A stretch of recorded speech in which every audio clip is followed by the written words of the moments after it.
Oh, hi there. Cello. Hey now. Hola. And ba weep grana weep ninny bong. However you want to say it. Welcome to that Kev1 show.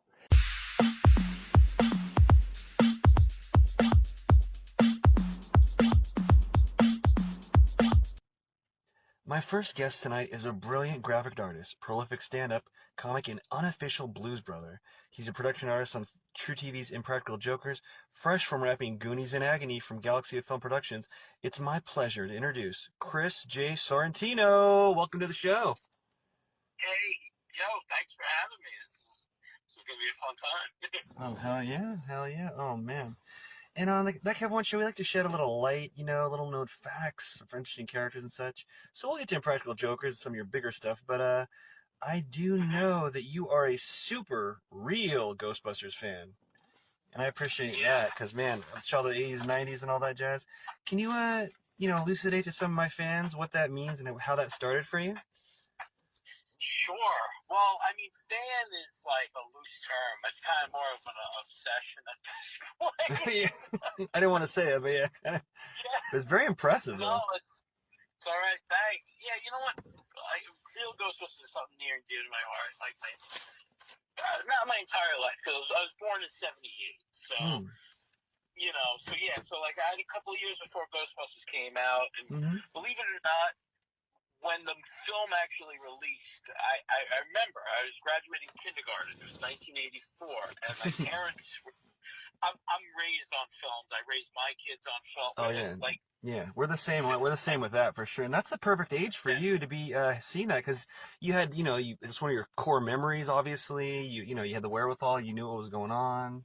Yeah. well, that's the thing. How my parents were like, "Hey, for your graduation, we'll take you to any movie you want." And I was like, "Yes, Gremlins." So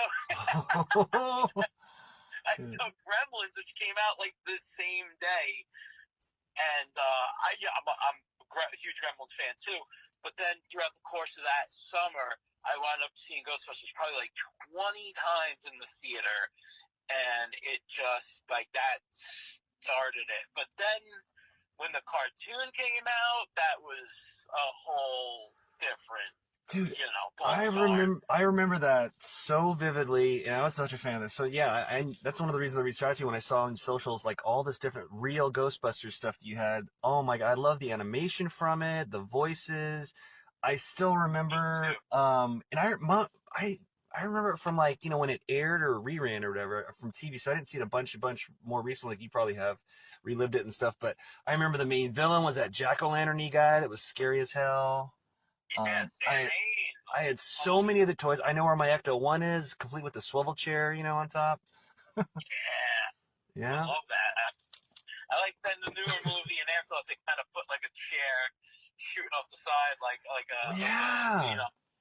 or a suicide door with a swing out chair. They I really was got like, it this, right. Yeah. yeah. So yeah, same thing. I just the look of it, the sound of it, just everything about that show really captured every ounce of me. So as I'm getting older, I kind of like there's a lot of Ghostbusters art out there. There's a lot of Hmm. artists who take a crack at it. There's comic books, there's fan art and stuff like that. But you don't really see too much in the realm of the cartoon and like in the style of the cartoon. You see people draw the cartoon characters in their own style, Hmm. but like Hmm. with this whole Ghostbusters project I do, which guys listen to it's REEL Ghostbusters Hmm. because Yeah. Don't want not to get real. sued. Yeah. No, that too. Yeah, Yeah. yeah, yeah. But Oh. the whole thing is I'm redoing scenes from the film, from the first film mainly, but then it kind of branched out to a bunch of different scenes from all across the Hmm. Ghostbusters movies. But it was mainly focused on the first movie, redoing scenes in the style of the cartoon, but not, like I said, not like in my style or in just like a style you'd see on a regular poster or print or something. I make it look like it's a screen capture from an actual Hmm. episode. Like I get Yeah. really authentic to the point where I've fooled so many people. People are like, Yeah. "What episode?" They It's could like, probably swear it's like an animation cell. Like, oh, I didn't see this direct to whatever movie. You know, I didn't get this yeah, on VHS. I fooled the Sony Ghostbusters YouTube account. They posted my art Oh my god, saying, so awesome. yeah, which version of Egon you prefer from the cartoon? Like, which version of Egon you prefer? The one from the cartoon or the one from the movie? And they posted my art, Oh my thinking it's god. from the cartoon. Yeah, Oh, yeah. So that's so you could probably answer kind of the this. best mold. Yeah, you could probably answer this as a super fan. Like, I wondered as a kid, why did they call it the real Ghostbusters? Was that just to help sell the toys, or was that because that older cartoon they had? I remember with like the monkey, Yeah, or exactly what it was. hmm. So there was a property from 1975. It was like the guys who did that show F Troop from back in the day. Mm-hmm. Mm. Yeah, yeah. And they, excuse me. They did a show called The Ghostbusters, and when they were doing the film, the 1984 film, they actually had a couple of different titles. It was like Ghost Smashers, Ghost Breakers, Huh. Ghost Chase thing, Ah. and they didn't really land on Ghostbusters until the rights were cleared, and then the company that owned it was basically Filmation. Like, it was like the same Yeah. company that did like He-Man. So Yeah. they were like, cool, we get a crack at the cartoon, then we're going to license the name out to you. And the producers were like, yeah, they went with Deke Animation. So to kind of like, in like a real like, fuck you move, Filmation did their version of Ghostbusters, which came out like right before the real Ghostbusters cartoon. So they changed it to The Real Ghostbusters. Isn't that wild? Yeah. Yeah. With a But little, it with a kind little, of and works. yeah, I feel like doesn't the real part pop up at the end of the credits or something like that? Like as a real fu, right? It's like we're the, it's just. Yeah, cool. Whatever works. But it works contextually within the actual like within the show, because you have the first episode is about a bunch of ghosts trying to put the Ghostbusters out of business, and they form a fake company called Ghosts R Us. So they bust those guys.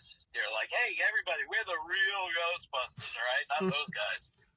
So they made it work, I guess, the best you can with children's I gotta, animated I gotta programs. rewatch those. 'Cause I remember there were so many. There was like that one. There was like a robot Ghostbuster too. I remember, right? There were so many. Yeah, Yeah. Robo-Buster. It was like a real unique, real high quality show. It's like I remember there was a time when what was it? Maybe it was when the internet was exploding. You know, I was like, nah, man, my childhood's like the last childhood. Like we had Ninja Turtles growing up for the first time. We had, you guys just keep rebooting Transformers and GI Joe and all that stuff. But we had Turtles, I mean, Thundercats, He-Man, Silverhawks. We have the power. You know what I'm saying? yeah, yeah. I checked out like when Power Rangers hit, and then like Pokemon came in, and like that's when I checked out. But I tried to hang in there for like those like later Ninja Turtle series and Extreme Ghostbusters, and like the animated series, not the live action. That's Yeah, trash. not to get a bunch of haters, but let's see, like, so yeah, when would you say was the last? Not that it died, you know what I'm saying? There's plenty of quality shit out there, I'm sure, right now. But when would you say was the last hurrah for that? I mean, I do remember loving that Spider-Man cartoon from the '90s. I remember loving that when Venom was kind of X-Men. new and stuff. Yeah, X-Men. Maybe a little after that, maybe, would you say, or after Batman Beyond, maybe kind of crashed a bit. Yeah, it was kind of like that last hurrah. It was like, I think like Courage the Cowardly Dog and like Rocco's Modern Life, Doug. And, like, I think that was kind of like push of that stuff. Yeah. But they didn't really do too many movie shows any longer until they did a Men in Black show. I think that was the. Oh, bro, I remember loving that. Was that the same animation as Ghostbusters, the same team or not? Because that had kind of a cool vibe and walking down the street, kind of like the intro and everything. And yeah, it was the same production company that did Extreme Ghostbusters, which is a sequel. I think it was '97 it came out. Now, is Extreme good? Is that legit or no? 'Cause I mean, I know of it. I know the toy line stuff a bit, but I never watched it really. It's cool. It's kind of dark. It's like Yeah, it's kind of weird. It's Okay. kind of dark. It's very like a product of its time. You know what I mean? It's Yeah. very angsty and late '90s, and Oh, like okay. it's got a theme song that instead of it's like who you gonna call? It's like who's gonna call? Like Really? you're like Okay. okay, yeah, Oh. cars and you. All right, it's fucking nuts, yeah. Well, I gotta But check it's this got out, Doc. Yeah, yeah, I don't think I saw it 'cause it doesn't ring a bell. Like, whoa, all right. Oh, it's cool. It's basically Egon is teaching a new crew. He's teaching a college course, and ghosts pop up again, and he grabs the four students he has and trains them to be Ghostbusters. And it's only one season. The last episode's a two-parter called Back in the Saddle, where the other guys come back, where Peter, Ray, and Oh Winston come shit. back. Did And the it's any OG yeah, any OG voices come back with them or no? Or they're probably still yeah. around. Well, you got all right. So you got like a mix of voices. So you always have like Maurice LaMarche playing Egon Mm-hmm. and Frank Welker playing Ray Stantz. Those are like just mainstays. But then the first two seasons, you had Lorenzo Music, the wonderful, the beautiful, the amazing Lorenzo Music, also Mm-hmm. known as the voice of Garfield. Oh, okay, yeah, yeah. He did the voice of Peter Venkman for the first two seasons, and then there was like some kind of dispute, and people say I don't know how much truth there is to it, with Oh. Bill Murray saying like, why do I sound like Garfield in this? So they canned Lorenzo Music badly, and they got Dave Coulier, everyone's favorite Uncle Yeah, Joey from cut it out. Yeah. cut Couple it out. He minutes. was doing Bill Murray impression. He's like, oh, Slimer, like he's doing like Huh. a Carl Sackler from Caddyshack type of impression. And then with Winston, you had the first two seasons is Arsenio Hall doing his voice, and then Wow. and I think he just kind of blew up and got too big. Like Coming to America came out '88. So they changed. Wow. So a lot of the mains changed. It's wild. Huh. Yeah, you had Buster Jones come in and do the rest. So for that last episode of Street Ghostbusters, you got Coulier and Buster Jones. Huh. Because Lorenzo Music sadly passed, and Arsenio Hall, he had to do that second Coming to America movie. He's too big now.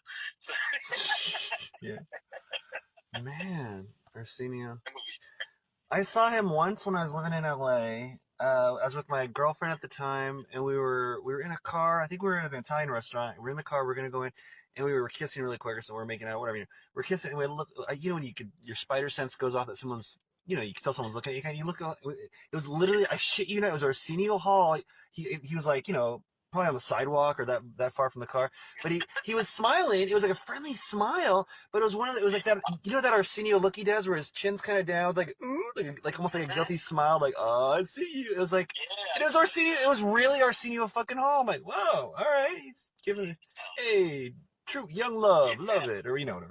But it's just like oh, it was like I didn't talk to him. It was like oh okay. That's my Arsenio Hall story today. His creep is staring at me and my girl. Yeah, I mean, it sounds creepier than it was. It seemed nice. It seemed, I don't know. It's like. No, I get that. It was a wholesome creeping. Yeah, it was kind of like, because I know that he's old. Well, not he's that young. How old was he? But it was kind of like when you see like an older person go like, you're like, you guys are all. I don't know. It was. I don't know. Yeah. Man, so being a super fan, being a stand-up, being all around, and you're in New York City right now, how close are you to the historic Ghostbusters fire station? Unless that was filmed somewhere else. Maybe I was out, Yeah. That's like Tribeca, so it's like super downtown Manhattan. I'm on Staten Island, so I could just jump across the ferry or drive through Brooklyn to get to Manhattan. So it's like a probably half-hour drive from where I am right now. But you've probably been there, right? Or have you been there? Or? Oh, a million times. Oh, see, yeah. Kind of yeah. Like Mecca. Yeah. My son, we go a few times a year. Awesome. I'll actually be back. Maybe tomorrow night. I'm going to see Rebel Moon in Paris Theater. Hell yeah. Yeah. And then I'm going to swing by the firehouse because it's Christmas time. I got to see it decked out with the wreath and everything. But the last time I was just there was in June for Ghostbusters Day. There's this big event. They do it like, you know, the weekend around when Ghostbusters came out, so they did it like 10th. Yeah, I was gonna ask what date it was, if it was like when it came out, or if it was like a date in the movie or not. You know, kind of like Back to the Future is October 21st, the future date. So, okay, cool. Yeah.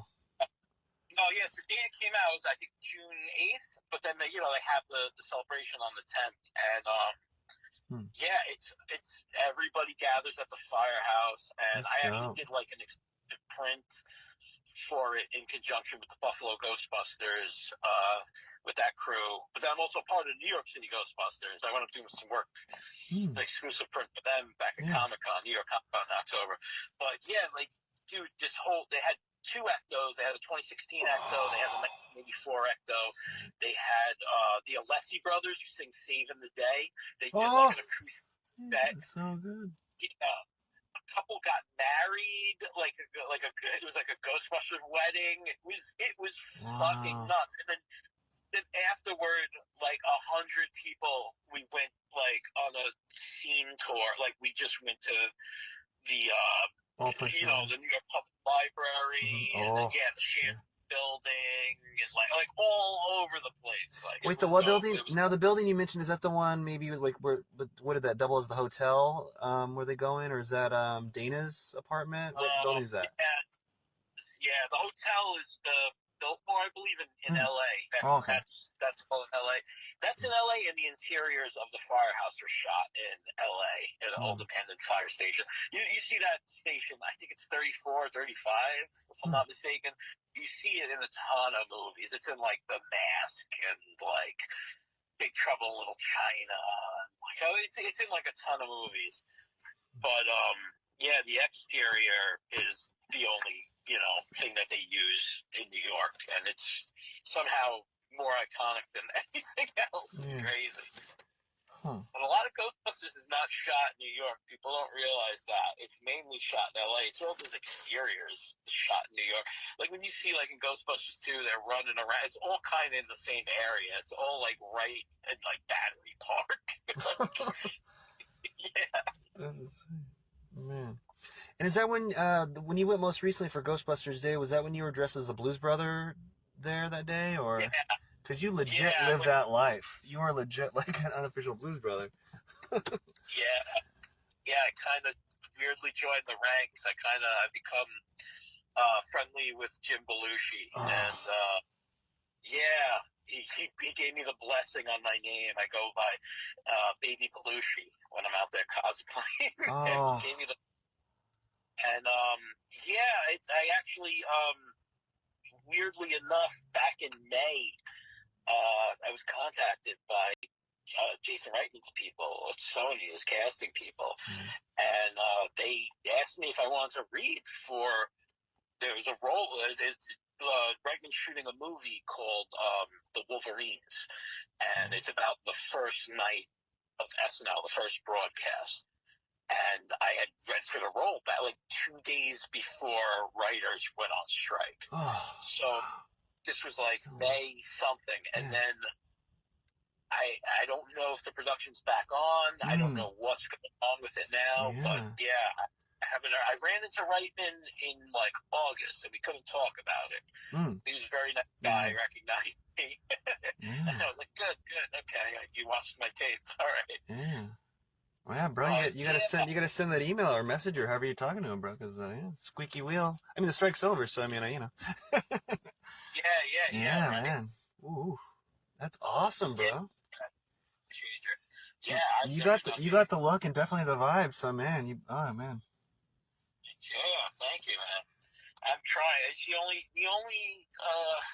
thing I'm worried about is I'm a little old for the role. Like I don't really look my age. Yeah, you look young. I mean, you look pretty young to me.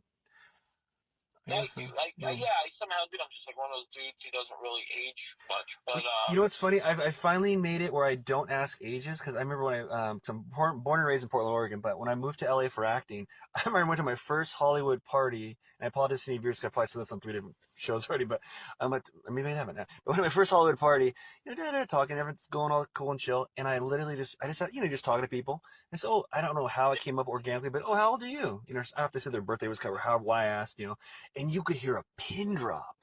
And this dude turned and looked at me, you know, and he just like, and he's just like, you never ask an actor his age. And I'm like, okay. You know, it's just like, whoa. I mean, it wasn't like a fight, but it was just like, it was really like oh shit. It was like I was in the secret society, the Court of Owls, and I fucking broke this cardinal rule. I was like, oh shit. The closest thing to that I remember, like, you know, ladies in my family, I'm a big Italian family. I remember, like, you never ask, maybe it's every people's family, I don't know, but like in my Italian family, like, you don't ask my aunt's age or my grandma or my late grandmother or my mom's age. But it's like, so it's like, I was like, okay, you never ask an actor's age, you know, so, Yeah. Wow. which makes enough Yeah. sense, I guess, because, you know, like if we didn't know Tom Cruise's age, you know, he's jumping off buildings, you might think he's 15, 20 years younger, maybe, but I mean, you know, That's true. I That's guess, true. maybe, but, so. Very touchy. I think you could definitely still be a blues boy. I'm not just saying that because you're a guest star. You can definitely. Young kids out there, they're hungry, they're good filmmakers, they just want to make films, like a little collective of these young filmmakers in that North Carolina area that like all kind of found each other and they work together and they help each other in each other's production. So like someone will direct, you know, one film while, you know, the next film, like he might be just, you know, running sound or doing the camera work or something for somebody else's film. So it's like cool that they all help each other out like that. I think they got a really dope little work ethic and flow. So yeah, I'd kind of do anything for those kids. So yeah, I was just out there doing that. That was cool. That was fun, man. North Carolina's a trip. I don't know if you've ever been out there. No, I've never been to North Carolina. In Goonies and Agony. So is it based off the licensed the Goonies film, the original, or? No, nothing to do with like the Goonies. Yeah. I don't even know why you call it the Goonies. Yeah. No, it's nothing to do with that. It's a little indie short. It's filmed in North Carolina. So yeah, what's North Carolina like? I mean, I know all the stereotypes, but yeah, I've never been. Oh, it's a bug out. It's like one of those places like the houses are like so much cheaper than a house you buy in New York. I mean, like hundreds of thousands of dollars cheaper, but the rent and the mortgage is still the same. Oh god. Maybe that's the case everywhere. I don't know. Huh. Yeah. Like it's like a bug out. I don't know. It's weird. Like there's no like marijuana's not legal there. They have THCA, which I'd never heard of this. When I was nuts, I'd heard of this before. Yeah, it's like a THCA. Yeah, it's like apparently not. It's not. It has no like properties that would make you high, unless you burn it. So you can't eat it. So I guess the difference is you could just buy regular weed, THC, and eat it and still get high, even though you shouldn't. It's a stupid waste of weed. Like you can buy an edible where it's actually broken down and made into something. You know? Yeah, so it's like non-alcoholic beer kind of for pot in a way, or what? Like, what's the idea? No, see, that's CBD. Oh. Okay. This is more like I can't even explain. It's like alcohol, but it doesn't. It turns into alcohol when you put it in your fridge. Like it just makes no sense. Yeah, like what's the point? You're just like it's like movie marijuana kind of like you're like fake smoking kind of. You know, it's like what's the deal?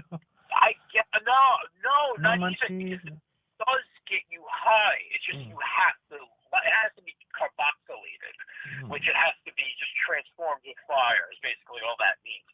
So, like I said, in its raw form, it cannot do anything to you. But you have to actually burn it and smoke it to get high. And so it puts you in a different classification. Even though regular weed, you're just going to smoke anyway. So what's the corporate legal OCP whatever reason for doing this? Like just so the government gets more money, or the state, or just some company? You know what's going on? No idea. That's what I'm telling you. It's a fucking bug out. It's a crazy fucking place. It's weird. THCA? Is that what you said? What's up? You said THCA? That's what you call that? That's what it's called? Yes, THCA. You know, they have shops on every corner. You can't fucking sell weed, but you can sell THCA everywhere. There's like fucking Any fans other patrons listening, feel free to message me about that, because I'm like, what the fuck? It's one of those things I might want to Google later, but I might forget to, Like, THC. Huh. It's bugged out. It's like totally legal, but it's still weed. But it's only weed if you smoke it.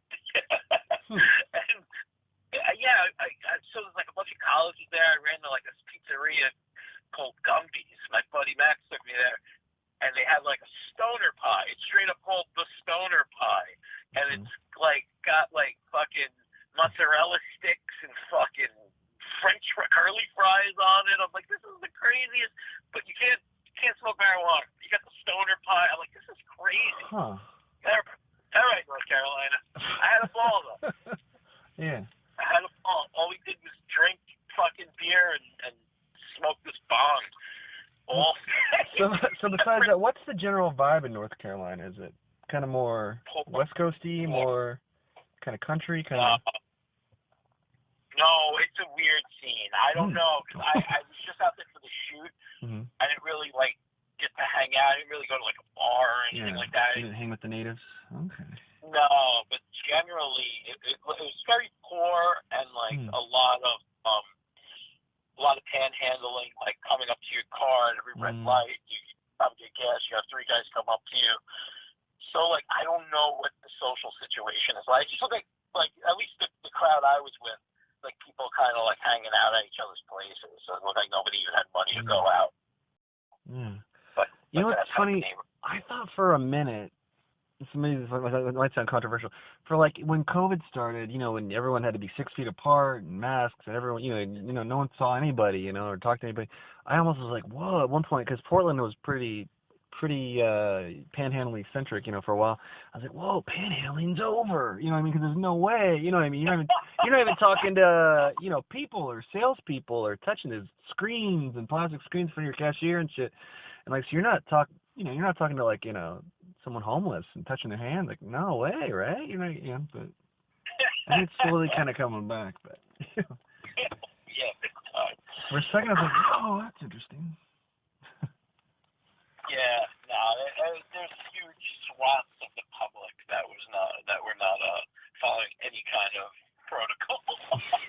Has been not such a stranger standing far apart. It's pretty wild. I remember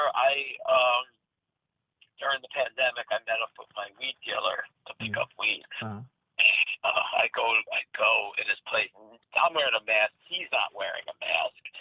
And all of a sudden, like, other people start coming over and, like, partying, and everybody's smiling. All of a sudden, it became, like, a little party, and it was, like, everybody passing around, like, blunts, and man, I just was like, you know what? I'll never tell my wife this. I was fine. Nothing happened to me, but I was like, you know what? Fuck it. I was like, everybody's going to party here. I'll party here. It's in a house. Nobody will know. And I partied. And I knock on wood, to this day, I actually never got COVID. Oh, it's crazy. Oh, wow, really? Okay, wow. You're one of the few like me, like, yeah. I mean, I feel like there's a handful of people of us that never got it. Yeah. Yeah, we're the mutants. And it's like crazy because like. Okay, let me see. I want to run some stats real quick for you, just because just anyone out there. I'm not being a conspiracy theorist. I'm just curious because there's been a handful of people. I try to run the stats of like, what did you do? What did I do? So at the time, I wasn't. I'm vaccinated now, but I wasn't vaccinated for a little bit. I mean, I wasn't against it or anything like that. But when I got booked for this, what was it? You Bet Your Life with Jay Leno. And before I flew, I had to get vaccinated. I had to send them proof and all that. So that's when I got my first vaccination. And so I only got the double vax, the 2-shotter. What did you get? Did you get just the 2-shotter, or did you get more? Because I'm always curious. And a booster. Oh, you got a booster too? Okay. That was it. But after each shot, so like the first shot. And all our DNA is different, but I just kind of wonder. I'm like, wow, what if it's just a 2-shotter? 2-shotters like me, but it's okay. You got the booster. No, I got the booster. I get a booster every year if I. Oh yeah, I'm not against. I just haven't yet, and I never got the flu shots before either. Not that I'm against that either, you know what I'm saying? But I just like when I hear someone else didn't get COVID, like, ooh, cool, and knock on wood, I'm always like, and I know everyone's DNA is different. I'm not saying anyone out there. I'm not saying to or don't get more or less, or but Okay, wow. So Yeah. you got one booster on top of your double? Yeah, I'm not sure what it is. I just And you're all around. You're in New York where there's giant rats everywhere, and you're going to fire stations, and you're living your life. So yeah, you're not like a hypochondriac. So yeah, never got caught. No, Awesome, man.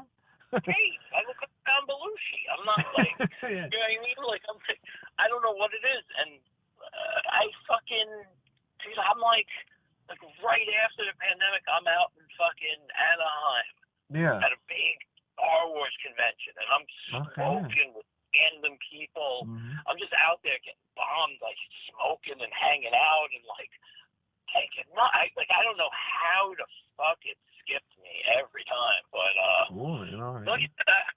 We constantly get shots. I don't care, but like I just after the first one, I was sick for like a good 12 hours. My arm hurt really bad. Then the second one, sick for like a good 24 hours. Then the next one I doubled, and it was 48 hours. I was like, I can never do these shots again. Like I was like, I was gonna die sick. It was really like maybe that's why. I don't know why, but I won't get any more shots. They fuck me up, and I don't seem to be catching. Yeah, I'm not afraid of needles and anything. I remember I was giving blood all the time, like in high school especially, because I think I had a crush on a girl. I was like, oh, that's so sweet, you know what I mean? But yeah, I don't know. I'm just not like I don't know. It's kind of like you don't want to go to the dentist. I'm not going out of my way to get shots, you know. You know what I'm saying? Yeah, I hear that too. I'm not the biggest fucking needles, but yeah, like you know, when it comes down to it with the fucking the vaccine, though, you know, I'd rather not be sick, but I don't know. I think I'm fine. I think I took enough. Yeah. Well, I mean, you're Italian, right? Sorrentino, you're Italian like me, so maybe that's part of it too, you know? Oh. Could be. Got our strong hot blood, you know? Healthy paisan. Yeah. I want to talk about some of your creative art pieces though. Like I was looking at, I was like, oh my god! Like I love I might be butchering the name of it. So, but they're like wrappers for an imaginary Wes Anderson series. Like they look kind of like the old stickers for like I have the old Batman '89 stickers like next to my nightstand, wrapped up still. Yeah. Those are so cool. Oh man. Like, what other shit like that do you have? Because I love shit like that. Maybe because we're kind of a similar age and shit.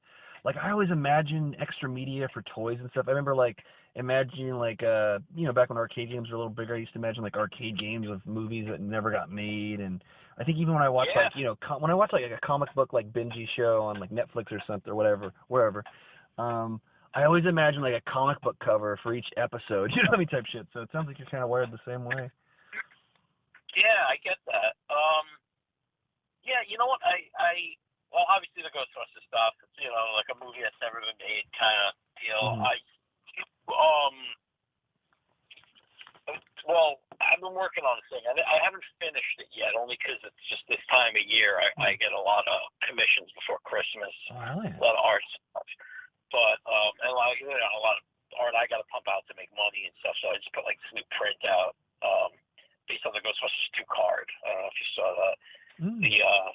There's a card of them wearing Christmas hats. It says Merry Christmas, New York.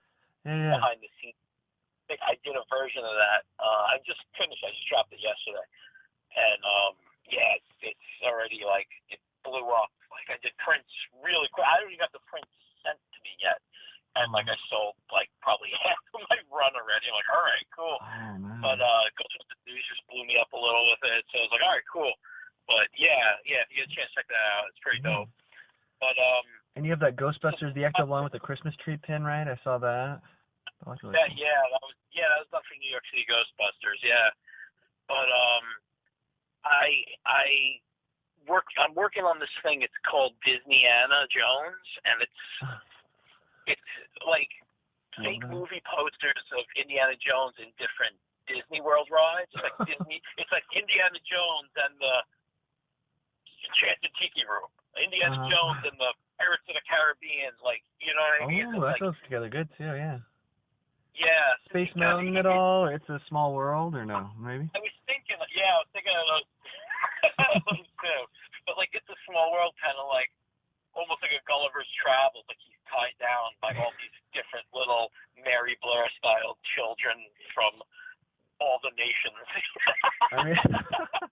I mean, yeah, it makes as much sense as how far they've gone with, like, the Crystal Skulls, you know? We're not even talking Aykroyd's vodka, you know? So, yeah. Exactly. So I'm pumping those out when I get a chance. It's like those are passion projects I stick in between work. But I just my partner and I, John Zaluga, my comedy partner, we just finished kind of hammering out this graphic novel that we're going to be putting out soon. Yeah, it's we're kind of putting it to paper, and then he's going to take over the main writing, and then I'm going to take over the main art, and we're just going to bang it out, and it's going to be it's pretty wild, but it's kind of like it's like an 80s movie that never happened. Okay. It's the most it's a comedy, but it's also like it's like a combination. It's like if you stuck the Terminator and Stand By Me together. Oh my God! Whoa! Yeah. It's kind of the best I can bro, it's awesome. Without talking too much about it, because I kind of don't want to give anything. Oh no! Yeah. But keep an eye out for it. It's called. It's going to be called The Fourth. Okay. And it takes place the 4th of July in 1984, and it's a red letter year for you, Ghostbusters. Yeah. Karate Kid came out that year. Yeah, all kinds of stuff. Yeah. It's gonna be gangbusters. It's gonna be really good. I'm excited about it. And I just you know, it's a cool thing I just did. I just did a cover for the writers of Impractical Jokers did a fantasy football punishment book where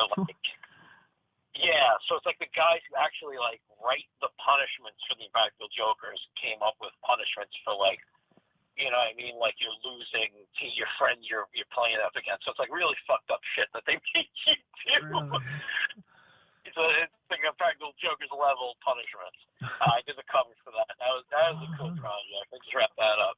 Where can that be seen at? Oh, that's on Amazon. You just look up American Hubbub. That's the group that put it out. But yeah, you can just find it on Amazon. It's the best fantasy football playbook in the world or something like that.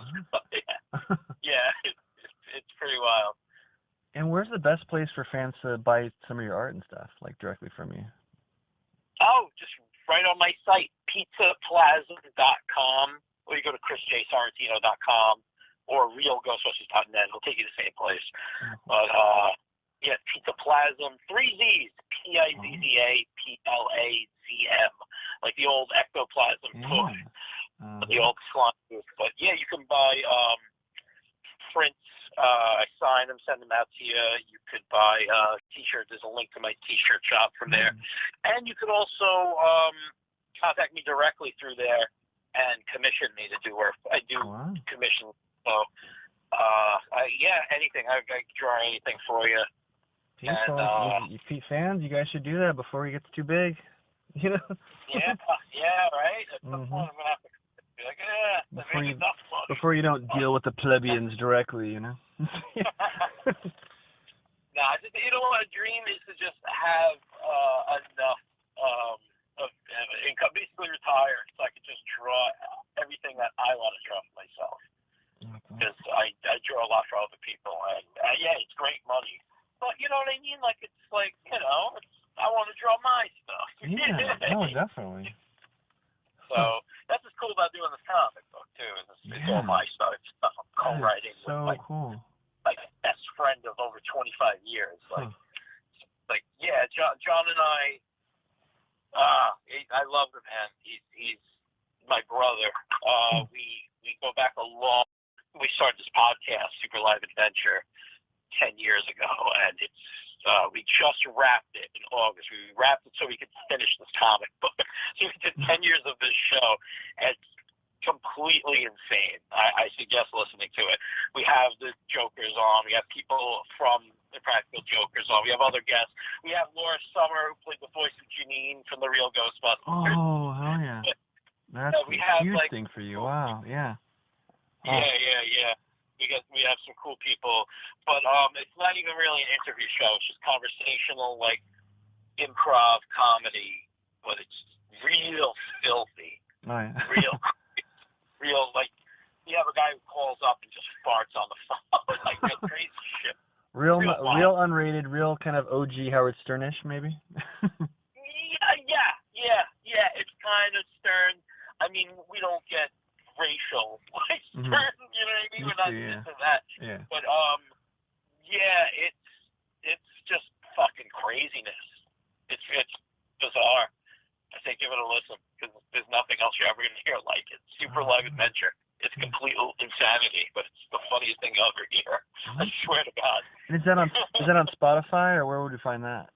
Yeah, Spotify, anywhere you hear podcasts, Super Live Adventure, Slap Podcast.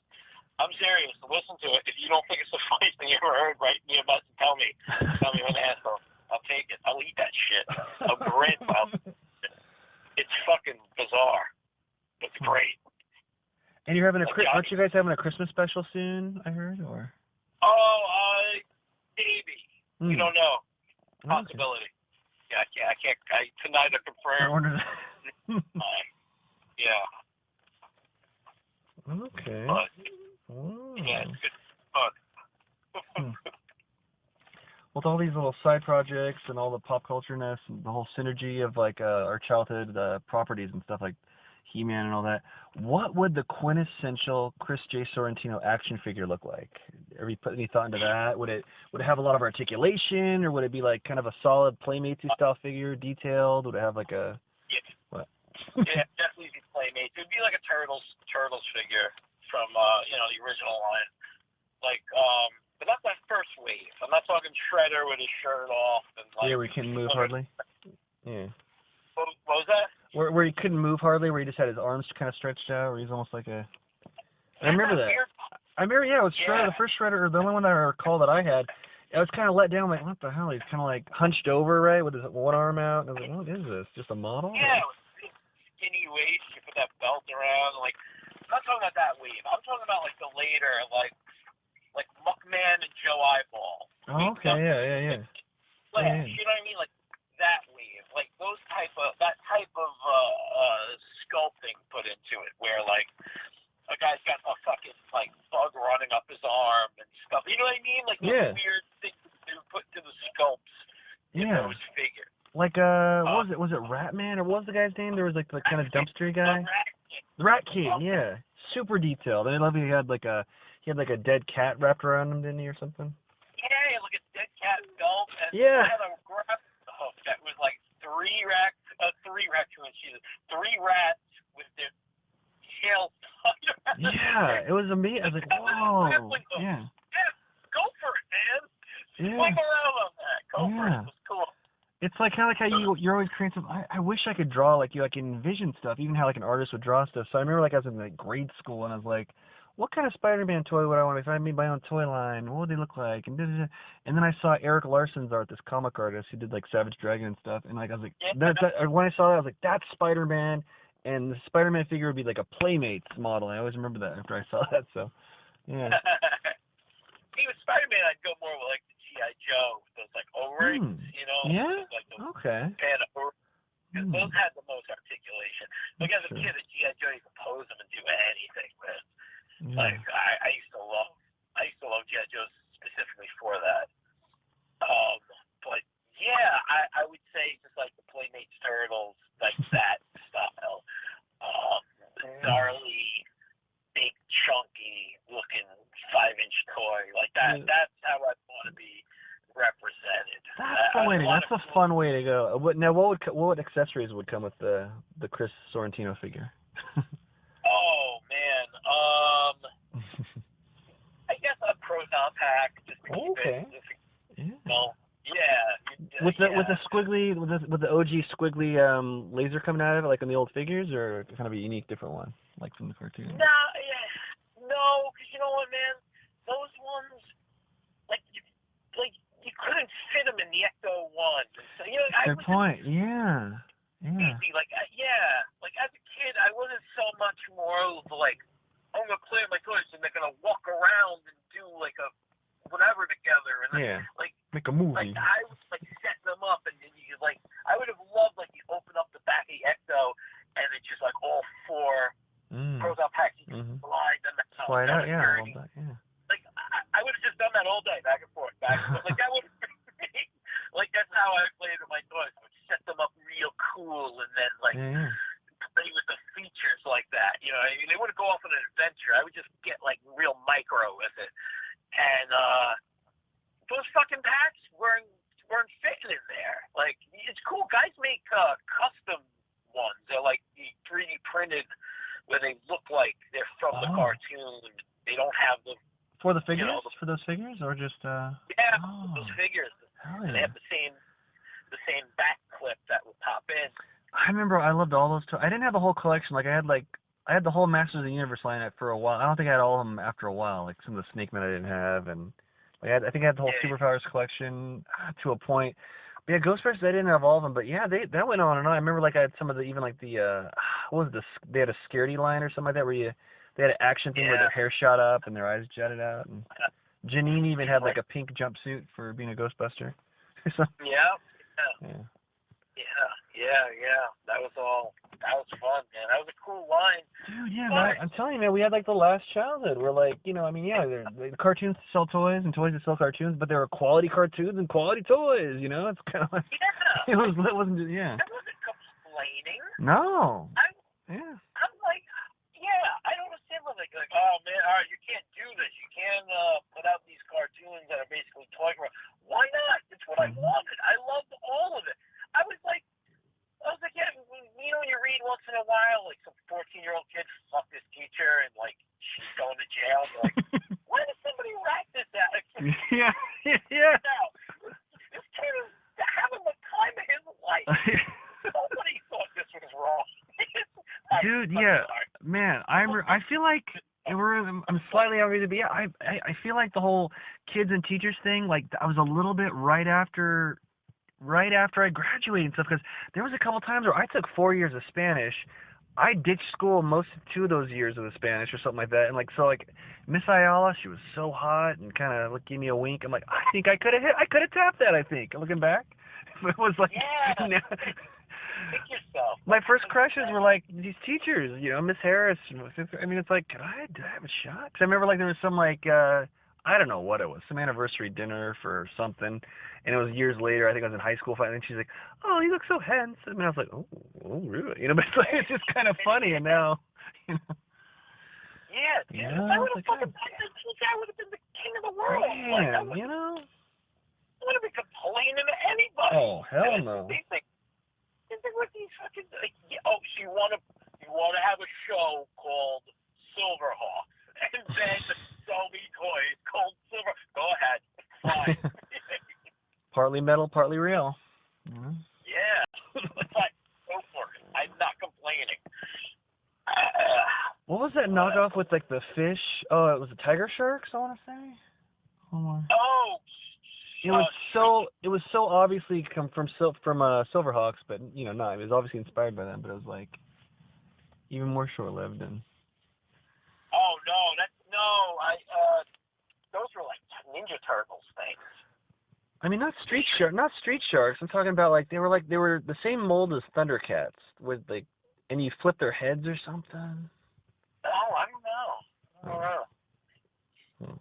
I don't know. And they were like Silverhawks style? It was, well, I could tell from the animation, like if Silverhawks never existed, then Tiger Sharks would have. Okay. It was on, what was the network that had Gem and the Inhumanoids or Inhumans or whatever? It was the same, it was that kind of. Oh, okay. It wasn't like a Fox hit like Thundercats or. Yeah. You know, channel like WPIX. Yeah, UPN network before UPN was a thing or whatever channel. Yeah. Oh man, I love it. Well, I've probably taken up enough of your time. We can go on forever and ever down this rabbit hole for sure. But anything else you want to plug for? Check out Super Live Adventure. Like I said, you can even just go to superliveadventure.com and give that a listen. It's very funny stuff. And you can find all my artwork at pizzaplasm.com. Or you can find me on any social, Real Ghostbusters. That's 2 E's, REEL Ghostbusters.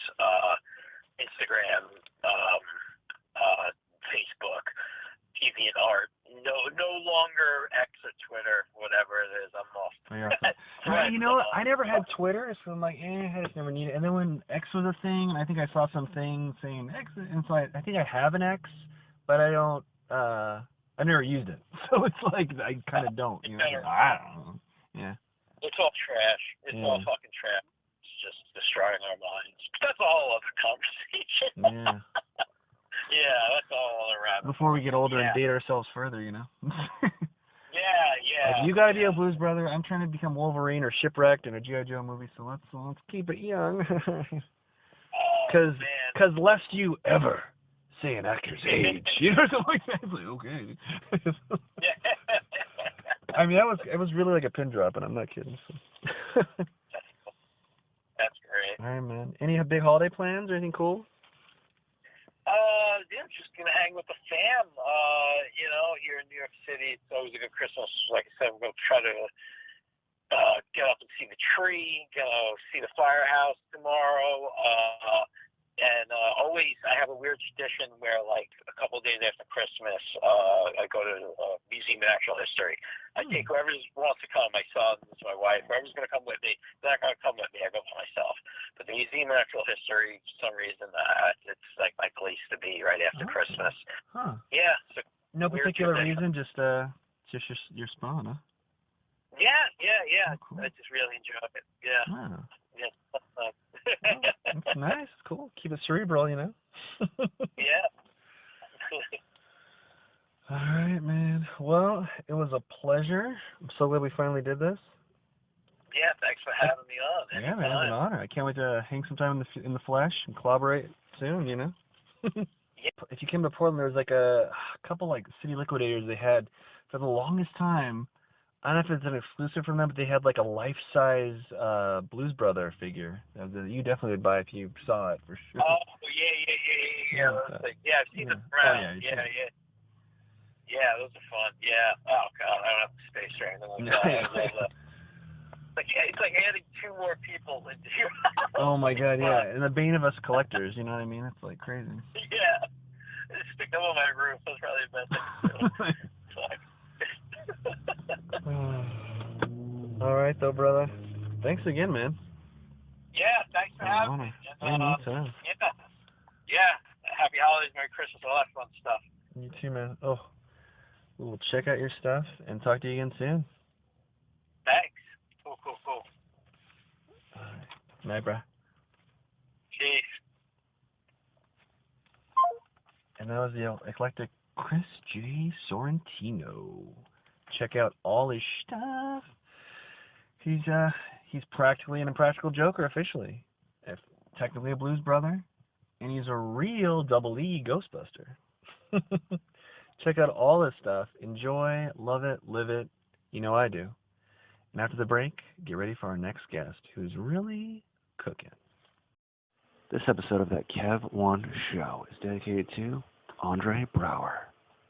Hey now, she's the not safe for work comedian who blew up the Haha Harvest Festival recently, and she's back to teach us how to cook a festive treat. Please welcome back to the show, Rosa McKenzie. Hey, Hey. here. Thank you for having me. Oh, thank you. You were one of our most popular guests. People loved it. People went. Oh, hell yeah. Yeah. I mean, I can't be more popular than one of the co-creators of RoboCop. Oh yeah, that's trending right now. Yeah, that one dropped yesterday. Yeah, that one's getting a lot of huge hits. Yeah. That's awesome. Are you a Robo fan or Tell what? me about that. Oh my god, I it was can't so even cool. remember what it's about. What?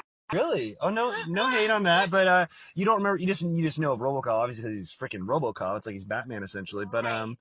But yes, don't all like the story of RoboCop or what? Or I don't know the story. okay, so for fun, okay, it's almost like a pop culture game show. We'll spin this, but so what do you think RoboCop's about? Like, if you had to guess, like, you know, in fact, if you had to like write the log line right now from just if you had to do an educated guess, what would you do? Like, it's TV Guide, or you click on the channels, RoboCop 87. Like, what would it say? 87. Okay, so I imagine it's like they're going back in time. Is there like time travel involved? It's like a robot No, there's no time travel. No time travel? Oh, I was gonna let you do the logline real quick first, then I'll tell you how wrong Oh. or right you are. Oh, I was just kind of going with like, what is this about? Oh, Okay, so a time traveling robotic cop I love this. helps some damsel in distress. That's it. Rated R. Something like in select cities. No, it's There's about always a damsel. wow, like you're really okay, wow, that's your okay, so I love this. It's I'm the terrible. basic idea of it is well the basic is a cop in this like really it's in the near future. It's like they never say the year, but it's like the day after tomorrow. Not hoverboard future, but it could be like Black Mirror future, very near future. Oh, really? Cops are almost that near. yeah, that's so near, like the rear. Okay. But cops are almost going on strike and stuff, and like the world's in decay, and this new cop, well, he's new to this prison, he gets killed, and corporations run the police. So this corporation, like with this pet project, take this newly deceased officer and like put him in a robotic suit, and now he's product, and it's really like a big satire on where we are, kind of where we are now, and where we were then, I guess, before we really had memories during Reaganomics and all that, but about corporations taking over, and it's kind of about the little guy kind of getting back is the real story of it. Yeah, I really recommend it. The first one for sure that Michael Miner wrote. Oh, it's really brilliant. Like it really is. And it's a good action film. And you were really into Nicolas Cage films recently, right? So that's kind of in that wheelhouse too, that extreme kind of rated R actiony filmmaking as well. Okay. Yeah, it's got a real message and everything to it too. So about humanity and messages. Who likes that? But it's like it is sugar coated and rated R, like nudity and blood and practical effects. Yeah, so yeah. God, I love practical effects. Mm-hmm. I do, seriously. I love it. You would. Oh my, you really would love it. Oh yeah, Gremlins. Oh, I gotta see that again. 2. Yeah. The new batch, I recall, right? The new batch, Gremlins 2. Hell yeah. The new batch. I always love the taglines in movies, or they always call isn't that the colon? Oh yeah. What? I'm not a grammar Nazi. I shouldn't use that N-word, but but I'm not one of those grammar. But it's always the colon, right? Like Resident Evil colon resolutions or whatever the hell, right? Or I always love those. I mean, sure, grammatically, I don't know if when you see the title of Evil Dead, what was there? Rise, Evil Dead Rise. Is that what it? Yeah, it's something like that. Rise or I don't know if it is. Yeah, is it just Rise? That's the newest one. Pretty sure. Rise, I think. I'm pretty sure. Yeah, I haven't seen. I know I've seen. Right? I mean, I've seen the poster recently. Yeah, on HBO Max or wherever it is. I want to say it's there. Is it good or no? You seen it? I mean, yeah, I have a hard time with horror that's like really realistic. I don't like it when it's really realistic. So practical is not a problem, but yeah, like a torture saw, like why are you cutting this person's eyeball? And but if someone's head's exploding. I saw 10. Damn. And I thought that was okay. I thought that was okay, but there's like a bunch of the Saw movies that I can't watch. Isn't that crazy? How old are we that there's 10 Saws? That seems crazy when you said that, but I remember there was 10 Saws because I've seen the poster with the X and everything, so yeah. Huh. Yeah, I mean, I've never seen the first one. I really have no interest. Are they? Yeah, me neither. Like a 2 a year, like Survivor? What the fuck's going on? How is there 10 Saws? We're not 50 years old. Shit, what the hell's going on? Not yet. Not yet? You said that really like kind of heroically, like the wind's blowing in your hair. We're like on a mountain. You're like, not yet. A little dust on your cheek, and we're. I can't wait. Are we dead? Not yet. Put your partner over your shoulder. Yeah. So are we gonna talk about baking or? Yeah, that's where I was going, but then we got segued with the whole I know. You blowing smoke up my ass instead of me blowing up my guest ass with the whole RoboCop name drop, which is like, thanks for that, by the way. But yeah, you're here for a cooking segment, very festive. And what are you cooking with us today? What are you educating the masses here on? Here's what happened. So I was originally going to make something festive for the holiday season. Yeah, gingerbread house or something, right? It was it was gingerbread cake. Oh, okay. Gingerbread cake. And yeah, I would never make a gingerbread house. I mean, I would participate in like a event that was like, oh, we're decorating gingerbread houses, but like I don't want to make that. Oh, okay. I thought you were, the way you said that, I thought you were going to try to cancel me. Like, I would never do that, Kevin, with the housing crisis and the unhoused. So I would never make a gingerbread house, Kevin. For what group? For what group? And I'm like, I don't know, Rose. Okay, I'm not that type. I know, yeah, you're not. A little bit, but not quite. So I made this gingerbread cake. Like practice. I was like, oh, I'm gonna make it and see if I like it, and then if I like it, I'll make it for the segment. And I did not like it. I thought it was gross. Didn't really. I mean, it was like fine, but I just didn't really. It didn't really do anything for me. I was like, it was fine. And it was sea fire. So I decided to make something that I have made a lot before, and it's one of my favorite desserts. So so I felt like the tried and true method was going to be better. So I'm making banana blondies with a brown butter frosting. And so it's basically just like basically I just made banana cake.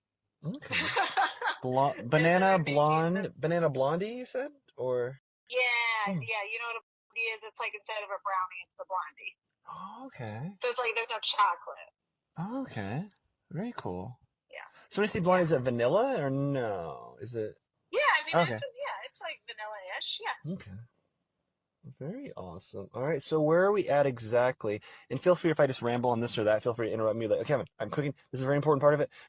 Where are we exactly in the process right now? So the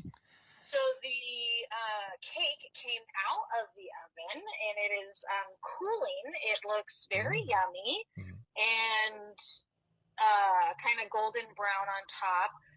And now I'm making the frosting. So I'm browning the butter, and browning butter is a very delicate process. You really have to watch it because it could burn very easily. So I'm like watching like a hawk over this butter. It's a stick of butter, and then you take it off of the heat when it starts to brown, and it gets like kind of a nutty flavor, and the color is like a little golden. And so when you get to that point, you take it off of the heat, and then you add vanilla and powdered sugar and some milk. Okay. And it becomes frosting. Ooh. Okay. So that's what's happening. Yeah. And that's what is that where we are currently, or is that brought us all up? Currently, the butter is browning as we speak. Nice. Oh yeah. So really quick to bullet point. Oh yeah, sorry. Yeah. No, go ahead. Go ahead. I was gonna say to bullet point it. So if anyone want to do it from scratch, is there any bullet point stuff you could walk us through from like almost scratch to that? I mean, yeah. I mean, do you guys have like a website? I could just like write up a little recipe if people wanted to check it out. Oh yeah, you could you can message it to me, or and I'll put it on our patreon.com/thatkev1show, or sure. Or you can put it in the comments under one of our videos. Yeah, it's super easy. It's very simple. It's just like flour, sugar, eggs, butter, sour cream, salt, baking soda, and those are all the ingredients for the cake. And you mix it up, man. It's just mix. Did I say banana? I did say banana. Like 3 bananas. Yeah. I love banana dessert. Yeah, I'll write up a little thing. And then you can look. Like if I just say it, nobody's gonna remember it. Yeah. But I will let you know that it is very easy to make, which is why I like it a lot. So for a guy like me that just makes hamburgers and pizzas back and forth every day, like even I could maybe make it. You're saying? Oh yeah. No with adult supervision. No yeah. So you would just eat cheeseburgers and pizza? I mean, I'm a creature of habit, so like sometimes I'll be like just eating so much of this or that, but lately hamburgers and pizzas back and forth. Keto, of course. Oh, yeah. Oh oh, you have keto cheeseburger or hamburgers and pizza. Well, so does keto pizza look like cauliflower crust? Okay, that's what I started with that like when I first was keto, but I use this these pretty much like big tortillas, but they're like zero net carb. And so that's kind of the main Nice. secret, because everything else I was just anyone would get for the Yeah. regular, like the cheese is just cheese and pepperoni is just pepperoni. Yeah. But it's pretty much the Well, the tortillas and sauce making you gotta sure. be careful Yeah. with Oh keto, yeah. right? Because it's Yep. sugar and Mm-hmm. carbs. Yeah. So you use like a low carb. I use low carb, and sometimes I don't even use any marinara sauce, just because sometimes I'm like, it's just all a little too not keto. But when you melt it all when you melt it all together, the cheese and the pepperoni and the crust alone, it's definitely pizza enough, you know. We didn't quite, but yeah. But once I find a marinara sauce that is perfect, yeah, I'll probably add that to the equation. Yeah, I'm a sucker for marinara sauce on pizza. Oh yeah. I love it. Mm-hmm. You're not Italian at all, right? I'm guessing Irish. I am. Oh, okay. Yeah, The McKenzie threw me off, but my last name's Watson too, though, so my last name's not Italian either. It's on my mom's side. So, is it on your mom's side too? It's on my mom's side, yeah. Whoa! Oh my God! Plays with my hair. So much in common. leans against locker, falls. Oh. Oh, son of a bitch! I might have burnt this fucking butter. No, maybe I didn't. I think maybe it's okay. Maybe it's okay. We'll fix it in post. Okay, maybe that's okay. Ooh, yeah. Smells good. Mm. I just love butter. Good thing you can eat butter on keto, huh? Yeah, no, yeah. I was talking right? Totally, yeah. You can eat a lot of fats and stuff. I never kept track of my fats, just because you don't have to worry about it on keto. Because a lot of people are like, you got to eat X amount of fat, right? I'm like, well, maybe, but I just make sure I'm low carb, low sugar, and especially if I see something that's delicious. There's so many snacky. I feel like I'm like being like a shill for keto, but there's so many like treats and stuff. Like it's the best time ever to be keto, and I'm hoping this time forward. Oh yeah, because it's everything. You say you want donuts, it's like this keto donuts, keto everything. So it's like it's not like you know. Yeah. Ooh, cookie sounds. I did. Yeah. Yeah, the butter is bubbly. I added the vanilla to it, so it's sizzling. And then I'm gonna add some of this powdered sugar. Yeah, I did keto for a little bit, and I decided it wasn't for me. But I it worked. You know, I did the job I was supposed to do. I guess I don't know. What was the job you wanted? Were you trying to just be healthier? Or well, I guess it was like trimming the fat. You know, it like does that pretty quick if you do it right. You can just kind of tone me up. You know, quickly. Nice. For beach season. Yeah, right. You're like, Kev, ever since I moved to Hollywood, every day is beach season. I'm like, oh, okay, say less. I know, right? It's actually been a little chilly here. I mean, not compared to Portland. Oh, yeah. I heard it's rain. Isn't it raining there? Some LA friends told me it's raining. It was like pouring rain. A friend posted a video like of them like coming from a jog. I'm like, okay, dude, just chill out. They're like, oh, jogging's so tough, but I love the rain. And then Holly, I'm like, you don't know the rain. Shut up. You know what I mean? Like, you love the rain. I remember when I lived in LA. Oh yeah. Oh no, well, I remember I lived in LA, and then it rained like a couple times, and it was always nice, you know, coming from Portland, being in LA. Like, wow, it's kind of almost the vibe of like, you know, when you look at the Hollywood sign, like, yeah, just because it was raining and looking at a palm tree though in LA, it's like, nice, you know. Yeah. But no one knows how to drive. Did it feel like romantic? Yeah, very much so. Yeah. Do you feel that vibe too when you see the rain there? Or? No. No. It does not feel romantic to me. It feels fucking gross because this city is dirty. It's gross. Oh, okay. So when it rains, it just like makes it. Yeah. Like it's just gross. Like you're hosing down some dirt off a car, and you see the dirty water. Is it yeah. Wow. Yeah. Definitely not romantic. So I think Rosa McKenzie, Kevin Watson, Dirty Water Blues, our next album. Yeah, but I mean, I guess I don't mind. But it's like it's kind of nice in the way that it's like, oh, I remember this in Portland. It's like very, it's cozy. It makes me feel cozy.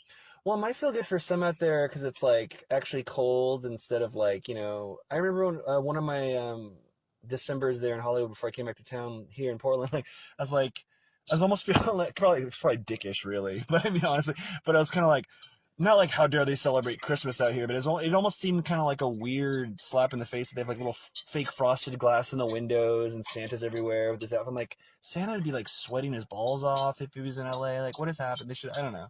They should have like a Hawaiian shirt Santa, like on average in all the displays, not a he's in his suit and stuff and fake snow at the UPS store. It's like, what is this? Like, it's I LA kinda people. like it. I think it's kind of sweet. It's like. I mean, it's Christmas. Yeah, you can't just own Christmas, I guess, right? So yeah, I know, I get it. But it just seemed, I don't know. Palm trees, This with the frosting lights. is looking Ooh. awesome. Ooh. Yeah, I went for a walk, and it was like so sunny and warm. It's probably like 75. Oh my Like, god. walking around the neighborhood. Yeah. And people have like their lawns decorated with Christmas stuff, and it's just like a trip. Like, this is definitely not. Yeah, doesn't it seem kind of? I mean, you came from Portland too, right? So like it seems kind of. It made me mad though. Not mad. I don't know. It just seems kind of like not this. It sounds so douche, so tone deaf, probably. But it seems like almost like not cultural appropriation, but like the very, very little brother of it or something. You know? Like I don't know, like. Like me at like old places have a monopoly. I know. Like, I shouldn't feel that way. I'm just being honest. Yeah. You can't celebrate it. Fucking weirdo. I am a weirdo. I say let the people have their Christmas. Yeah, I'm not trying to Grinch it and go in their homes and. Fucking screw. I know. I'm just being honest. Yeah, I mean, your feelings are valid. I don't know. I feel like it should be a slight tweak on it. Just it's so hot there. You know what I mean? It's like just kind of funny. I don't know. Not that we have snow here every year. I don't know. Like, I mean, if I was the mayor of Hollywood or something, I wouldn't like say no Christmas decorations, but I would try to push it more. If I was deciding, like, it's up to you, Mayor Watson, this or this for the decoration here, I'd say, oh, maybe I'm choosing the funny Santa with the Hawaiian shirt on, or sure. Christmas lights around the palm trees, not as much fake snow, or you know what I mean. Okay. Places, but I mean, yeah, it's like, it's no snow right here right now, for example, but it's cold as F. Yeah, there's no snow there, so they should take their fucking snowy Christmas or Christmas decorations down too. But I mean, like, for example, I mean, I'm doing this in the Pacific Northwest, talking to you in Hollywood, but like, and I'm looking at my arm hair, because I'm a very hairy mofo, Italian, Scottish, and my hairs are standing up because it's cold and I don't want to turn the space heater on here in the studio. I'm not risking pneumonia or anything, mind you, but for my art, because I'm afraid that the space heater might be picked up by sound here. I feel like maybe it wouldn't be, but totally. but it's that cold, you know. Cold to you. It is not that cold here. I just got my in LA, there's this thing that I had never run into where if you have gas heat, then you have to get your pilot light turned on so you can turn your heat on in the winter, and I didn't know that. So I have gas heat. I had to get the gas company to come here and turn on this pilot light so I could have so I could turn my heat on. I mean, granted, I don't really need any heat. But I guess that when it's like, so people come, people will turn their pilot light off in the summertime because even when the heat's off, it like does emanate some heat like from the heater, even if it's off. So people have it turned off in the summertime. You didn't run into that? No, I think I did. I think I did have the pilot. I remember in this little Burbank apartment I had by Warner Brothers, we had a pilot light, and I was always afraid that if there was an earthquake, like, what if the place explodes? And I was just thinking about when you're describing it, because I was talking with Jeffrey Reddick of Final Destination, who's going to do the show soon, and it just made me think of that, like, all the little things. Oh, he wrote the first film, and I think the first two films. So he created Final Destination. I just watched the second.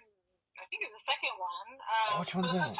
I saw those recently as a preparation for map committee. Is that the one with the log truck? I want to say, or no? Yeah, it's Yeah. the one with where she's like, That's crazy. she's the future, and there's this huge, crazy car accident. Yeah, with the log truck. Oh my god, I always remember that because I think I saw that in LA on cable because I never had cable in Portland before moving to LA. Yeah. And then because I think in LA we had, or you you have to have cable to get any TV reception, right? But in Portland we had rabbit ears you could have if you wanted back in the day at least. I don't know about now, but. But I remember I saw Final Destination 2 there on HBO. But like the logging truck, which I always remember, like, oh my god, wasn't that crazy? I don't know if I had a fear of that before that, but definitely after it, I'm always like, I don't want to drive by in that. I don't want to drive by in this truck with all these. I live in Oregon. Yeah. I don't live there anymore, but from Oregon, where there's like logging trucks all the time. You know, like driving to the coast or whatever. You're always seeing logging trucks. Mm-hmm. Oh, and how's that butter or wherever we're at with the cooking? Oh, it's done. What? Ooh, is it cooking? Yeah, is it cooling or? Ooh. No, it's on the cake. The cake is frosted. It's done. Oh my gosh. Oh. I might cut into it. Yeah. Oh, yeah. Feel free to cut into it whenever it's prudent to be doing that. Okay. Give us a play-by-play. What are you doing for the holiday? I have a giant Italian family on my mom's side, so I'm seeing tons of them. And while I don't have kids, I have nephews. Pretty new nephews. One is in their, I think they're 3.5 and 2.5, or 3.5 and like one's learning words and one is talking like a motor mouth. And it's one's first like Christmas I think they're gonna remember because they're talking like. Oh, nice. And they want stuff. Well, then do everything you can to fuck that kid's life up. First Christmas is gonna remember. Yeah. Tell it there's no Santa. Oh my god, yeah? Is that your advice? Is that your advice? I just feel like that would be funny. I'm sure they wouldn't like it. Well, you know what's funny? I was wondering a while ago, like, dudette, whatever. My gosh, like, it's gotta be the weirdest time to be a parent than ever in that regard of Santa and Easter Bunny and all that jazz. Cause like, imagine you're a kid and you get on your dad or mom's phone or iPad or what have you, tablet, and you're like, you're just Googling Santa for the hell of it. Santa! And like, what if the first thing that comes up is, I don't know what comes up, but it might be like, number 5 might be, when to tell your kids there's no Santa, top 15 videos, or, I'm like, oh my god, or. Yeah. Like, how do you do that? Ooh. I feel like it was just a realization, because I do remember vividly telling, like, my old aunt, like, I'm going to stay. I don't think I even meant it at the time, but I was like, I'm going to stay up and see Santa. I wasn't trying to debunk it or anything.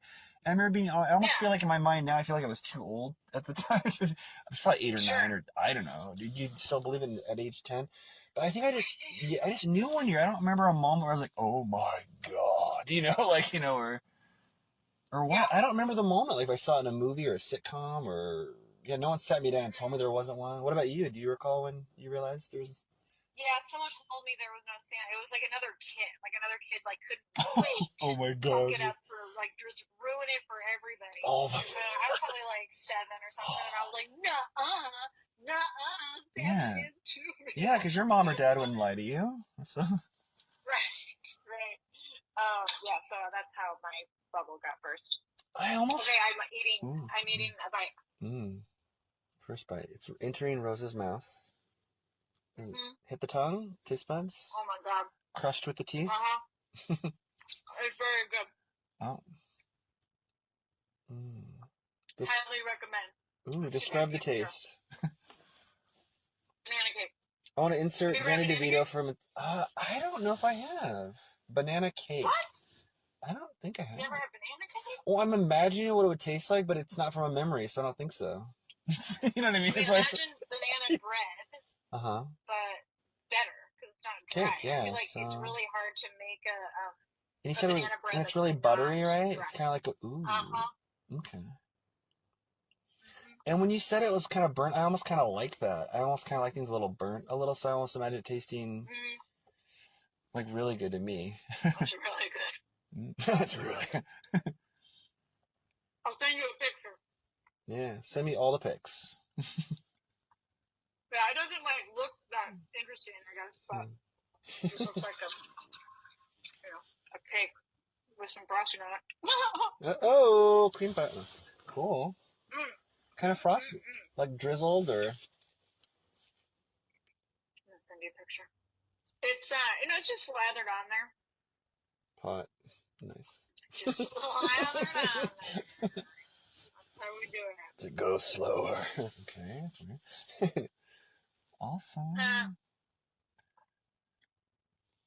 Okay. So definitely not keto, but delicioso. Yeah, how do you do the holidays on keto? And it's a good question. So, I mean, like say you had like overbearing bully or like Italian relatives, like the busty balls, you can almost like not even tell them you're keto and get away with stuff like, eat a bunch of the ham and the scrambled eggs or the, whatever that you can eat. That's one of the beauty things with keto. It's not like it's vegan, not to bash veganism. But like, I mean, it doesn't take like long to get back into ketosis. So couldn't you just That's true. For a day say fuck it? I totally could. And like I tell people, I wouldn't judge anyone. I wouldn't judge anyone that does that, and I wouldn't judge anyone that's not keto, even mind you, at all. Really legit. But I just. Oh, you're not keto. You're going to hell. Fuck you. But like I don't know. I just like I want to stay on keto. I just do. I don't know. But there's tons of candies. Like I buy too many candies really that are keto. That's one thing. The only drawback of keto right now is financially. Like all the candy, like candy. Like I love peanut butter cups and stuff. All that kind of stuff. It's expensive. The keto candy is expensive. Like you trying to make keto pizza and hamburger, it's fine. Whatever. But it's affordable. But like a box of like. Well, I guess I won't say the brand, but a box of like keto peanut butter cups and keto birthday cake bites and all the imitation M&Ms and everything. It's just that they're all like $8.99 a box and stuff for like it's a box, it's a decent size, but like and they're so good. Another good thing about it, I always buy 2 boxes or something of them if I get them. Because like I could eat like a whole box on the drive home of like it's like this should be in your calendar for like 2 days at least. Or shouldn't this be 2 movies worth of watching of candy? But I don't get fat on it or anything, and so it's like I don't know. I just like being the main thing with keto with me was I didn't know what it was, and I saw the umpteenth article of like Halle Berry with her age 50 bikini body goes into keto, and Hugh Jackman got into Wolverine chick being keto. I'm like, what is keto? And I clicked on it, and I was like, oh, that's pretty much it was pretty much what I was doing already, like naturally, like I kind of eat low carb, low sugar, I just kind of do, And so then I did it officially. I felt way better, and now I could like walk down the chip aisle and not even like think of like, ooh, what's the latest flavor? Ooh, that sounds good, Or I don't crave Taco Bell anymore. So it's like I love Taco Bell too. Yeah, it's probably my favorite fast food. But I don't like crave it anymore. It's not I mean, it's not even like I need Taco Bell or once a week or So I don't know. I kind of dig that for me. And then like say like the holidays come and you can't go to the gym on days you want, or you're busy on a shoot, or you're traveling. And your keto, you still have that body, like it's you might not be as swole, but you know what I mean. But you're not like or for me, So. Yeah. I mean, whatever works. Yeah. I quit doing keto after I think it was like a couple months, and then I like went for a run, and I thought I was gonna die. It was like the most horrible feeling. Oh my god! Whoa, the most horrible. I mean, it was horrible. Like I just didn't have any like excess energy. Like I just felt like so depleted of like vitality, and I was like, oh, okay, well, I'm not doing this anymore. Because it's like it's meant to, like, you're not really supposed to do cardio. Oh, on keto or with keto, yeah. Oh, is that a thing? Like, that was my interesting. I mean, I think I do the same amount of cardio I've always done, but I haven't, Because I'm not a runner. I guess I have enough of a runner's body, but I don't really. I talked to a personal trainer, and he was like, you should eat like a handful of gummy bears before you work out. Oh, because you're so kind of underweight or undernourished or whatever, so to speak. Well, no, because you don't have that burst of energy to like get you through like lifting weights or whatever. But like, I mean, whatever. Maybe for you, it's. You know, Rosa, I'm as the kids say, I'm built different. Just 100%. Yeah, you do you. Yeah. I do me. Sometimes some people say too much. I don't know. You're like, what? No such thing. That's awesome. So are you on your second slice or bite, or how do you cut into your banana blondie? No, you'll go for it. I'm not doing another one. Wow, okay. It's much too much. Tomash, you took Tomash. Well, thanks for that amazing recipe, though. Yeah. Very I'll good. probably have one later. I'm gonna take this to a AA meeting tomorrow. Oh, very cool. Oh, speaking of the meeting, I hope I don't butcher the title of it because I'm so much the rooms. Like, how anything going on with that? You were talking about the rooms last time you were on your personal project. Nothing's happening with that. No, I don't want to talk about that. Well, it's screened at the Haha Harvest, right? Yes, yeah. It sure did, and it was very fun. Yeah, it was super cool to do that, and people enjoyed it. And we screened it at the Mission Theater. Oh, yeah. But in terms of like selling it or anything happening, it's nothing. I haven't even sent it out. It would be nice to revise and edit. I have sent it to a writer friend to give me some feedback. Because I wrote 6 versions of it, but even that is not. Actually, I wrote 7 versions of it. But people work on scripts for years. Yeah, no, forever. Yeah. Okay, so is there not a definitive version, right? You're saying is there just 6 versions, or is there like a? I mean, so the 7th version was shot. We shot it. So that's the version. And it's good, Yeah. Yeah, but in terms of making it the best that it could be, it's not there. There's definitely some room for improvement. It's still developing. It's still plot holes, and there's character development that could be improved. And you know what I mean? There's character traits that are conflicting, and so maybe I have to change their motivations or whatever. So it's just a work in process. In progress all the time. Yeah. Yeah, but I mean, I still, I haven't even opened it for a while. Yeah. It's once you create something and make it, it's kind of well, I just spent the last year of my life devoted to this project. I don't want to look at it. Yeah. No, totally. No, I get that now. Are there any other projects in the back of your brain? Are you trying to write anything else? Are you feeling any different kind of vibe? I'm working on a spec script. I'm just trying to make my portfolio. Very cool. Yeah, I'm just trying to build the portfolio so I can be appealing to, I don't know, an agent or manager or something. Be like, oh look, I can write scripts. They're funny. Yeah. So I have a Bob's Burgers script that's almost done. I have a couple more pages to write. Oh, awesome! Hell yeah. Yeah. Oh, very cool. But other than that, I'm just doing a lot of stand-up. Oh, hell yeah. Do you find with writing, are you like me, where you're really into something, and then all of a sudden you're just you lose interest on that certain subject, or you're not feeling it right then, so then you have something else in mind, you're like, fuck, I didn't finish this other thing, but I gotta write this other thing, or no? Yeah, I definitely experienced that. I mean, maybe everyone does, I don't know, but yeah, it was always so weird when I'm writing some, I don't know. I mean, I don't know if I really wrote a Western, but say you're writing a Western, that's a very certain vibe, and all of a sudden you're like, I really want to write a burnout detective story set in nowish. Yeah. It's fuck. Yeah, right. I mean, I guess the problem is that you don't go back to it. I guess there's the risk of that for sure. Well, yeah. Man. Oh, you know what? A Hollywood birdie told me, people everywhere, that our favorite not safe for work comedian is also cashing checks as a health and safety supervisor for some buzzed about films like Madam Web and the Holdovers. Yeah. What's going on with that? Well, did I not talk about that last time? No, I mean, I think you mentioned the Holdovers, but you didn't talk about Madam Web for sure, and we didn't dive into the whole health and safety supervisor thing. What exactly that is. Yeah, I mean, it was just okay. Well, unless you can't. Oh. No, I can. Okay. When COVID started and we were all locked up in our homes, production halted on everything. and then, so during that time, I was thinking I would change course professionally.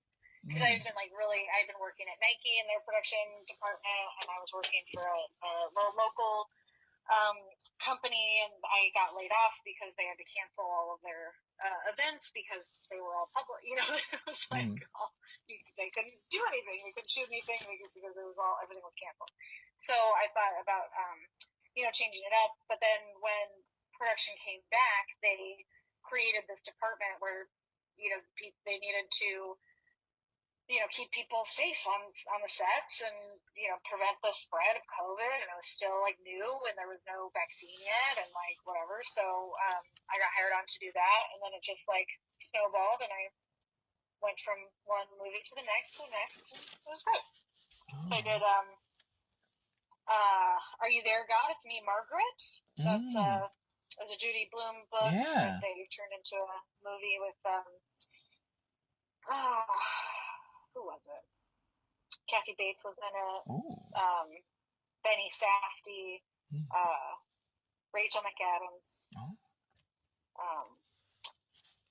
And that was like a Gracie Films movie. So it was produced by the same folks that do The Simpsons, and that was pretty cool. Did that in Charlotte, North Carolina.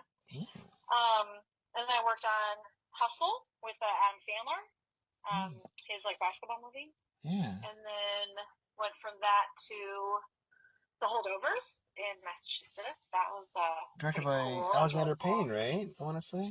Yeah. Oh, good. That's it. Oh, very cool. Definitely. Yeah. It just it came out not long ago. And I saw it in the theaters, and it's great. I loved it. I thought it was great. Have you seen it? No, I got it. Maybe I'll look for it tonight on. I wonder if it's streaming anywhere. I don't know. It was in theaters a couple weeks ago. I don't know if it's streaming yet. Yeah, because I always love his movies. So yeah. But it's definitely like Christmas themed. Okay. Definitely Christmas movies. They released it in time for the holidays. So. Yeah. Yeah, and then I worked on Madam Web after that, and that's not going to come out for a long time. That's a big Marvel, one of like the Sony Marvel films, right? Yeah. Cool. Sydney Sweeney. Yeah, super cool. Yeah, Sydney Sweeney, Dakota Johnson, Adam Scott. Oh, very cool. Yeah. Yeah, it was really fun. I mean, it was hard. It was hard. It was a lot of work. Oh, yeah? That one specifically? Or? Yeah. That one was a little tougher because the budget was so big, and there was just like so many competing voices, Too many cooks? It was hard. Yeah, it was kind of hard. So there's like and they were very, like, some people were like very, very paranoid about COVID and wanted all of these like extreme precautions, even though it was like towards the end of it and we all were vaccinated, but there was still this like crazy, like, we have to be, where it was just very intense. Why aren't you wearing a mask like 20, 30 feet away or something? Or yeah, I mean, they kind of had an idea of how they wanted it, and then I had the other side of people that were like, it's over, stop, like, we don't want to do this anymore. So it was that was tough. Yeah, I'm trying to remember where it was. It might have been that Jay Leno thing in LA. It was some shoot where I feel like it must have been that, because I had my mustache waxed up. It was like early on when I had this ridiculous mustache I have now, and someone gave me, because I was going to be on screen soon after, they gave me a face shield instead of a mask so I wouldn't mess up the stash, and but then someone else was really anal about it, and it was I think it was toward the end of COVID, and I was vaccinated obviously, and and tested obviously and stuff. So, but yeah, it's funny like the different voices and it's like it's kind of a different animal, and people are power tripping like on a set, and it's like, oh my god, this isn't like a normal. It's really hardcore. It's still hardcore work, and this is the war of film, like we've talked about in the show a lot. But it's like it's supposed to be not playtime, but it's like next level. It's not like a normal jobby job. I don't know, so it's always weird when you have like a dickish coworker on a set. You're like, really,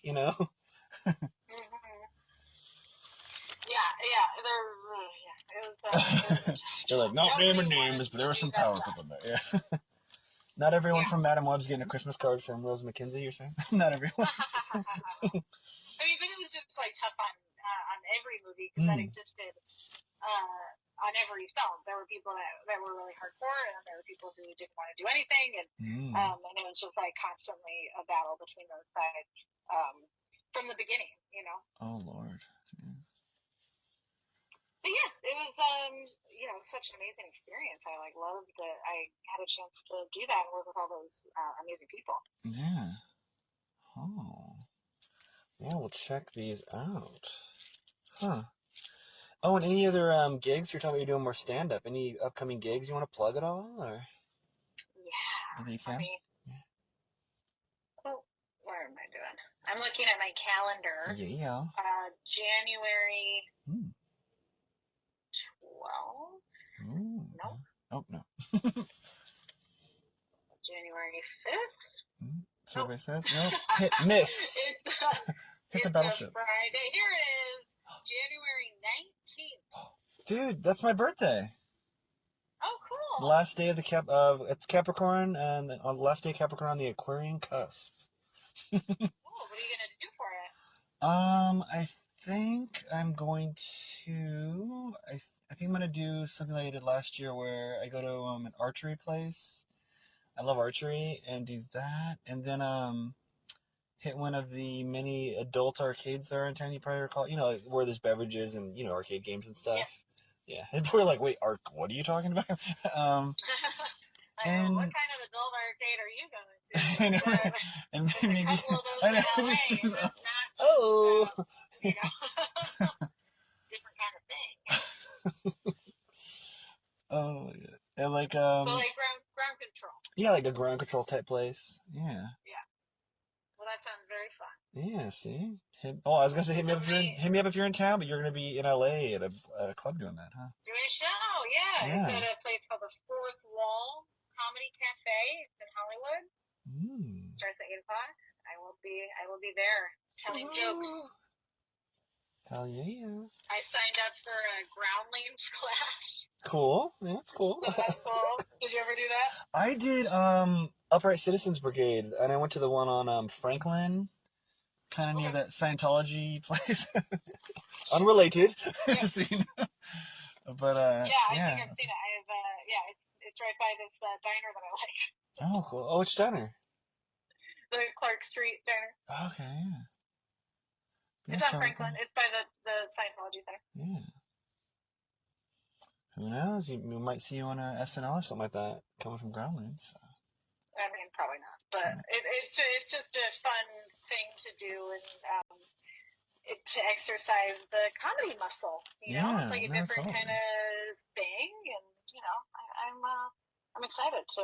It's like a fun way to explore comedy that's like not stand up. Yeah. And are you still feeling stand up really hardcore? Because I know you're a writer as well. You're like so many plates you're spinning. Yeah, creatively. when you're talking about like stopping writing on one thing to write something else because you feel inspired, whatever. Like my inspiration is all been stand up. It's like all I want to write. So I'm just like writing stand up a lot. I'm just writing and performing, and it's just like where my creative energy is going right now because that's what I want to do. So yeah, we'll see if that shifts at some point, but right now it's feeling really good. So. Oh, multi-talented, and who knows what's gonna blow up first? The super stand-up comedy explosion, or the rooms, or you know what I mean? Yeah. Never know. Oh. How was your Nike shoot? Oh, it was good. Yeah. I don't know if I'm gonna make it on all the posters or not. If I'll be more background there, but yeah. Cool. Yeah. Yep. All right. Are we wrapping it up? Yeah. And we'll be right back after this brief message. That Kevin Show is brought to you in part by T-Mobile, the Uncarrier. I want to thank my guests, Christopher J Sorrentino and Rosa McKenzie. And apologies to Jeffrey Reddick. We ran out of time. We'll have you on in the new year. No spoilers, but next week, get ready for a guest who is an actor from a Francis Ford Coppola film who you would recognize from It's Always Sunny in Philadelphia. Happy New Year, and good night.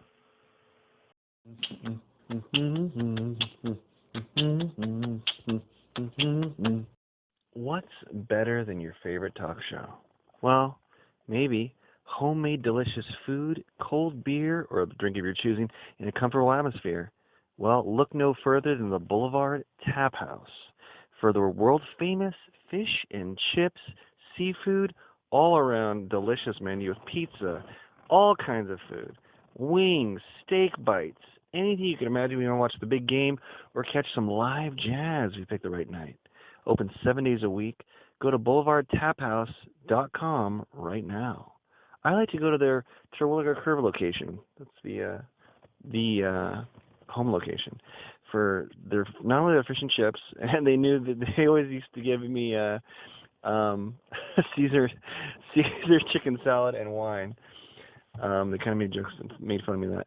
My favorite food there now might just be the brand new Mark Kevin. It's a margarita pizza named after me. Don't know if they did it because I'm Italian or what, but I had it, and it is delicious and, dare I say, nutritious. Anyway, friends, go on in, have a great time. When you're there, you truly are family. No cap. Enjoy the Boulevard Tap House today. This portion of that Kev 1 show is supported by Bohemian Dream Gifts, made with organic and natural oils that nourish and hydrate your skin. Man, I don't know if it's the weather outside or the gym that was killing my skin, because my right elbow on the, it itched like the Dickens, like I was becoming like the lizard from Marvel Comics. I think it's that machine where you put your elbow in and do the lifts, for the bicep. But I was itching my skin like crazy during, well, I won't say who because I don't want them associated with rough skin, with one of our guests here in the near future here. But my right elbow was getting ashy and coming up, getting red and irritated. Anyway, I used some of the promotional cookie dough body oil from Bohemian Dream Gifts that they gave us, and my skin, I'm not kidding, came back. I can vouch for that one. The cookie dough oil body oil. The cookie dough body oil brought my skin back to life like an Evanescence song. I'm not kidding. My skin is smooth and happy again. 100%. You can buy cookie dough oil on Etsy at the Bohemian Dream Gifts shop. Check out their other stuff as well, but that's one that I swear by now. And as soon as my promotional one runs out, I'm going to order some myself. So go to Etsy and visit the Bohemian Dream Gifts shop today.